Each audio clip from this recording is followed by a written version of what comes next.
So sir ఇప్పుడు కంప్లీట్‌గా మనమైతే ఏదైతే మ్యాన్ పవర్‌ని మనం ఎక్కువ సేపు యూజ్ చేసేదాన్ని ఏఐ ద్వారా మనం రెడ్యూస్ చేసి తక్కువ టైంలో చేస్తున్నాం. ఇప్పుడు ఇదొక బెనిఫిట్ అనుకుంటే దీనివల్ల వచ్చే కాన్స్ కూడా ఉంటాయి. సో మిమ్మల్ని అడిగితే ఏఐ ద్వారా వచ్చే ప్రోస్ అండ్ కాన్స్ గురించి ఏం చెప్తారు? యాహ్! ఇప్పుడేమైపోయిందంటే మీరన్నదానికి ఇక్కడికే వస్తాము. ఒక 10 మెంబర్స్ వర్క్ చేసే జాబ్‌ని ఇప్పుడు 1 పర్సన్ తోటి ఏఐ కంప్లీట్ చేస్తది. మిగతా 9 మెంబర్స్ సంగతి ఏంటి? హ్మ్. అబ్సల్యూట్‌లీ అది ఇంపాక్ట్ ఉంటదండి. ఇప్పుడు వాళ్ళు కూడా మిగతా వాటిలలో అడాప్ట్ చేసుకోవాలి, ఆప్టిమైజ్ చేసుకోవాలి there skill set. Skill set ఇంతకుముందు ఎలా అంటే ఒక ఆల్మోస్ట్ ఒక జావా ఫుల్ స్టాక్ డెవలపర్ ఒక కంపెనీలో జాయిన్ అయిందంటే హ్మ్. ఇక ఎన్ని సంవత్సరాలైనా ఏ ప్రాబ్లం లేకపోవు. సాఫీగా వెళ్ళిపోయేది. ఇప్పుడు లేదండి. ఫుల్ స్టాక్ ఏజెంట్స్ వచ్చేసాయి. హ్మ్. అది ఇచ్చేస్తే అది చేసేస్తది. సో ఇప్పుడు వాళ్ళు అంతకంటే ఎక్కువ మనము ఇంకా మెదడుకు పదును పెట్టేది పెంచాలి. ఇంకా ఆప్టిమైజ్ చేయడానికి ట్రై చేయాలి. ఏఐ ఒకటి అన్నీ చేయదండి. హ్మ్. ఇప్పుడు మనం ఏం చెప్పాలనుకున్నా ఇప్పుడు మీరు చూస్తే మాల్స్‌లో డైలీ ఫుట్‌ఫాల్ ఎంత అని చెప్పేస్తున్నారు పర్ డే. ఎంతమంది కిడ్స్ వచ్చారు, ఎంతమంది పెద్దవాళ్ళు వచ్చారు, ఏ షాప్‌లోకి వెళ్లారు. They have everything. Otherwise without AI it won't. Hmm. It is helping you to analyse the data. Hmm. ఎక్కడెక్కడైతే డేటా ఉందో దాన్ని అనలైజ్ చేసి అనలైజ్ చేసి. ఆప్టిమైజ్ చేస్తుంది. సర్వీస్ కూడా ఆప్టిమైజ్ అవుతుందండి. హ్మ్. సర్వీస్ కూడా ఆప్టిమైజ్ అవుతుంది. ఇక్కడ ఇంకొకటి ఏంటంటే బ్యాడ్ థింగ్స్ వెళ్ళిపోతాయి. ఇది కూడా మనం గమనించాలి. AI can't hook up the data. ఉన్న డేటా నుండి ఎవాల్యుయేట్ చేస్తుంది. హ్మ్. మీకు అర్థమైంది. హ్మ్. ఇప్పుడు ఉన్న డేటాని అది దాన్ని ఏం చేయలేం. హ్మ్. ఇప్పుడు నేను అన్నాను హెచ్ఆర్ రిక్రూట్మెంట్ హ్మ్.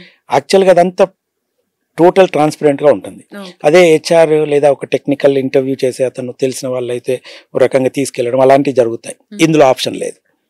It's all white hmm. Colour, it's all transparent. ఇది కూడా పెరుగుద్ది. హ్మ్. సో ట్రాన్స్పరెన్సీ పెరుగుద్దండి. లైవ్ డేటా నుండి ఇన్ఫర్మేషన్ వస్తుందండి. ఇప్పుడు హాస్పిటల్లో చాలా వరకు యూజ్ చేస్తున్నాయి. అవును. చైనాలో హాస్పిటల్ కూడా వచ్చేసింది. అది నిజంగా కూడా ఈ లైవ్ డేటా నుండి ఎంత డేటా ఉంటే అంత మంచి రిజల్ట్ ఇస్తుందండి. హ్మ్. అందుకే ఇప్పుడు ఆంధ్రప్రదేశ్లో క్వాంటమ్ వ్యాలీ అని పెడుతున్నారు. హ్మ్. ఇదేమవుతుందంటే ఏమో ఆప్టిమైజ్ చేస్తుందండి. క్వాంటమ్ అంటే ఏమవుతుందంటే దాని నుండి యాక్యురసీ పెంచుతుందండి. ఓకే. అంటే ఇంకా యాక్యురసీ పెరుగుద్ది. హ్మ్. సో అది ఇంకా నెక్స్ట్ లెవెల్ అండి. సో కంపల్సరీ ఎస్ మనం ఒక డైరెక్షన్లో వెళ్ళిపోతుంది. చాలా ఫాస్ట్గా మూవ్ అవుతుందండి. కంపల్సరీ ఎవరైతే అడాప్ట్ చేసుకొని ముందు ముందు ఇంకా ఫ్యూచర్కి వెళ్ళిపోతారో they can survive. Otherwise it would be risk అండి. ఓకే. ఈవెన్ ఏఐలో ఉన్నా కూడా వాడికి కూడా రిస్క్ అండి. అది కూడా చెప్తున్నాను. హ్మ్. ఇవాళ వాడు నేర్చుకున్న ఏఐ సరిపోదండి. హ్మ్. రేపు ఇంకా కొన్ని వచ్చేస్తాయి. ఈ హ్యాస్ టు అడాప్ట్. సో మనం ఎవ్రీడే అప్డేటెడ్‌గా పక్కా ఉండాలన్నమాట. పక్కా అండి. ఇప్పుడు ఓకే. అలానే ఉంది పరిస్థితి. హ్మ్. నేను ఇప్పుడు ఒక 6 మంత్స్ బ్యాక్ మేము ఒక ప్రోడక్ట్ చేస్తే ఆ ప్రోడక్ట్ ఒక 10 డేస్ పట్టింది అనుకోండి. హ్మ్. ఇవాళ 1 డేలో అయిపోద్ది. హ్మ్. అలా అయిపోయింది. సో ఆప్టిమైజ్ అవ్వాలి, అడాప్ట్ అవ్వాలి, చాలా ఫాస్ట్గా యాక్షన్లోకి కూడా రావాలి. ఓకే. మనం వచ్చే లోపల ఇంకా చేస్తారు. హ్మ్. అంత డిఫరెన్స్ ఉందండి. ఓకే. సో సార్ ఇప్పుడు కమింగ్ 5 to 10 ఇయర్స్‌లో ఈ ఏఐ అనేది మన లైక్ పర్సనల్ లైఫ్ అయినా ఎందుకు అనంటే ఈచ్ అండ్ ఎవ్రీ ఫీల్డ్‌లో ఏఐ అనేది ఇప్పుడు ఒక బిగ్గెస్ట్ మ్యాటర్ అయిపోయింది. Yep. సో ఇటు మన పర్సనల్ లైఫ్ అయినా కానీ, మన ఎడ్యుకేషనల్ లైఫ్ అయినా కానీ, మన జాబ్ లైఫ్ అయినా కానీ ఏ విధమైనటువంటి చేంజెస్ వస్తాయి సార్? యాహ్! చేంజెస్ చాలా వస్తాయి మ్యామ్. పక్కా. అది ఈవెన్ మన పర్సనల్ లైఫ్‌లో అయితే ఇప్పుడు ఆల్మోస్ట్ ఇప్పుడే చూస్తున్నారు. ఇంతకుముందు మీరు గమనించారో లేదో, ఇంతకుముందు మనం మాట్లాడితే లేదా మనం స్క్రోల్ చేస్తే దాన్ని ఓపెన్ చేస్తే ఆ వీడియో రిలేటెడ్ స్టఫ్ వచ్చేది. అవును. ఇప్పుడు అక్కర్లా. ఇప్పుడు జస్ట్ వ్యూ చేశారనుకోండి ఒక 10 సెకండ్స్. హ్మ్. వ్యూని బేస్ చేసి వ్యూ వచ్చేస్తుంది బేస్ డేటా. చేసుకొని వస్తుంది. ఇంకా ముందు కొన్ని అయితే అసలు మీరు లోపల అనుకున్నవి కూడా వచ్చేస్తున్నాయి. మీరు గమనించండి ఒకసారి చూస్తారు. హ్మ్. సిరి అలాంటివి వాడుతున్నాం అనుకోండి. హ్మ్. ఫోన్లు వింటున్నాయి మన మాట. మన ఆలోచనలు కూడా తీసేసుకుంటాయి. So exactly. అది మొత్తం దాన్ని బేస్ చేసి మనకు వచ్చేస్తుందండి. మనం జస్ట్ ఒక్కసారి మనం ఏదైనా పనిలో ఉండి ఓ 10 సెకండ్స్ ఒక ప్లేస్ ఆపేసి హ్మ్. మళ్ళీ అది చూసి మళ్ళీ వెనక్కి వెళ్ళిపోయినా కూడా ఆ వ్యూ చేసింది వచ్చేస్తుందండి హిస్టరీ. హ్మ్. ఇక మీకు దాని మీదనే వచ్చేస్తాయి. మీరు ఒక షర్ట్ చూసారనుకోండి, ఆ షర్ట్ రిలేటెడ్ షర్ట్ స్టఫ్ ఇక రిలేటెడ్ వచ్చేస్తాయి. చంపేస్తుంది మనల్ని.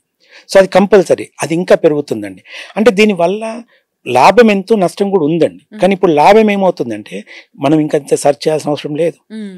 నాకు ఎలాంటి షర్ట్ కావాలో నేను చూసేసాను. హ్మ్. ఆడు నీకు అలాంటి షర్ట్సే నీకు ఆడికి చూపిస్తున్నాడు. హ్మ్. మనం ఇంకా ఎక్స్ప్లోర్ చేయాల్సిన అవసరం చేయాల్సిన అవసరం రావట్లేదు. లేదు. ఈజీగా అయిపోద్ది. ద సేమ్ వే ఏంటంటే ఇక అది అందులోకి వెళ్ళి బయటికి రాదు. హ్మ్. Until and unless you change that your హ్మ్. టాపిక్. అలా అయిపోయిందండి. మన తర్వాత హెల్త్ పరంగా అంటే ఎస్ నిజంగా కూడా హెల్త్ పరంగా చాలా చాలా చాలా చేంజెస్ వస్తాయండి. ఇది మనం పోయి ఒక డాక్టర్ దగ్గర మన ప్రాబ్లమ్స్ కొన్ని చెప్పుకున్నా కొన్ని చెప్పం కావచ్చు, కానీ ఎప్పుడైతే అది యాక్టివేట్ అవుతుందో, డేటా తీసుకుంటుందో, మన డేటాని అబ్సల్యూట్గా అది స్టడీ చేస్తుందండి. ఈ స్టడీ రిపోర్ట్స్ అండి ఇప్పుడు ఎంటైర్ ఇది ఎలా చేస్తుందంటే నెట్వర్క్ మార్కెట్ నుండి ఇప్పుడు యుఎస్లో medical records, US research papers, foreign research papers ఇవన్నీ కూడా ఎవాల్యుయేట్ చేస్తుందండి, చేసి అనలైజ్ చేస్తుందండి మన ప్రాబ్లమ్ని. అప్పుడు అక్కడ ఉన్న డాక్టర్ గారు మేబీ వాళ్ళకి 5 years ఎక్స్పీరియన్స్ ఉండనివ్వండి, ఎంత ఉన్నాయి, it makes more effective for them. వాళ్ళకి ఇంకా ఎక్కువ ఇన్ఫర్మేషన్ ఇస్తుంది, వాళ్ళకి అర్థమైపోద్ది, వాళ్ళు ఇంకా ఎఫెక్టివ్గా చేయగలుగుతారు. అది జరుగుద్దండి. కానీ మళ్ళీ మనం అక్కడ మాత్రం సొంత ప్రయోగాలు చేయొద్దు, అది కంపల్సరీ. సో అదే అంటున్నా, ఎక్కడ ఎంత వాడాలో తెలియాలండి, అప్పుడు మాత్రం దాని నుండి చాలా బెనిఫిట్స్ పొందగలుగుతాం. అది ఏది ఎక్స్ట్రా అయినా కూడా అది ప్రాబ్లమే. ఇప్పుడు మార్ఫింగ్ చేస్తున్నారు వచ్చిన తర్వాత అది ఇట్స్ బ్యాడ్. అదిని ఎక్కడైనా రిస్ట్రిక్ట్ చేయొచ్చా అంటే ఓన్లీ గవర్నమెంట్స్ వాటిని ఎక్కడ కండిషన్ చేయాలన్నా కొంతవరకే చేయగలుగుతుంది. అది ముఖ్యంగా మనలో రావాలి అంతే. అది ఎంత వాడాలి, ఎంత ప్రాపర్గా యూస్ చేయాలి, మనం దాన్ని ఎంత బెనిఫిట్ చేసుకోవాలని ఆలోచించాలి. అది everybody should think about it. Actually దీన్ని ఏ రకంగా వాడితే మంచి జరుగుతుందని ఆలోచించాలి, అదే వాడాలి. సో సార్, ఇప్పుడు ఈ ఏఐ నేర్చుకోవాలన్నా కూడా మనకి కాస్ట్ ఎఫిషియన్సీ అనేది ఏ విధంగా ఉంటుంది? మ్యామ్, ఇంతకుముందు నేర్చుకోవడానికి చాలా టూల్స్ ఉన్నాయండి, ప్రోడక్ట్స్, యూట్యూబ్లో చాలా వీడియోస్ ఉంటాయి. కాకపోతే ఏంటంటే నేర్చుకున్నది యాక్షన్లో పెట్టడమే చాలా ఇంపార్టెంట్. ఇప్పుడు ఏఐకి చాలా ట్రైనింగ్స్ వచ్చేసాయి, చాలా ట్రైనింగ్స్ ఉన్నాయి. ఫస్ట్ అండర్స్టాండ్ చేసుకొని తర్వాత పైథాన్ నేర్చుకొని, సో వాళ్ళు ఒకసారి నేర్చుకున్న తర్వాత వాళ్ళ ఐడియాని దాన్ని ఇంప్లిమెంట్ చేయగలగాలి. ఇంప్లిమెంట్ చేస్తేనే they will get more understanding, practical understanding వస్తుంది. అప్పుడు వాళ్ళు ఎక్కడైనా ఏదైనా చూపించుకోగలుగుతారు. ఏఐకి నిజంగా కూడా ఏఐ జాబ్స్కి చాలా ప్యాకేజెస్ ఉన్నాయి, చాలా కమర్షియల్గా చాలా వయబుల్. కానీ వాళ్ళు నిరూపించుకోవడానికి కంపల్సరీ ప్రాక్టికల్ చేయాలి, ప్రోడక్ట్స్ బిల్డ్ చేయాలి. ఆ బిల్డ్ చేయడానికి వాళ్ళకి ఎన్విరాన్మెంట్ కూడా కావాలి. ఇప్పుడు మన గిట్ హబ్ ఉంది, గిట్ హబ్ అని, హగ్గింగ్ ఫేస్ అని, పెద్ద పెద్ద కంపెనీస్ కూడా వాళ్ళు ప్రోడక్ట్స్ చేసి గిట్ హబ్లో పెడతారండి. ఫస్ట్ మనకు లాంచ్ చేయరండి, చేసినవన్నీ కూడా గిట్ హబ్లో పెడతారు.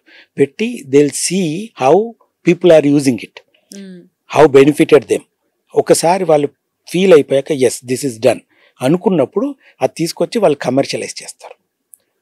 సో అలానే మనం కూడా మన ఐడియాస్ని ప్రాక్టికల్గా యూస్ చేసి ఇంప్లిమెంట్ చేయడానికి ట్రై చేయాలి. అప్పుడు we will get me more benefited with the I. లేకపోతే ఎంత నేర్చుకున్నా కూడా ఇట్ వోంట్ బి బెనిఫిటెడ్ అండి. Okay. So sir, one last thing, ఇప్పుడున్నటువంటి జనరేషన్లో ఎవరైనా కానీ, ఇటు స్టూడెంట్స్ అయినా కానీ, లేదు అంటే బెటర్గా మేము ఏఐ నేర్చుకొని మేము జాబ్లో సెక్యూర్గా ఉండాలి, మా స్కిల్స్ని మేము డెవలప్ చేసుకోవాలి అనుకునే స్టూడెంట్స్కి కానీ ఆస్పిరెంట్స్కి కానీ మీరేం సజెషన్ ఇస్తారు?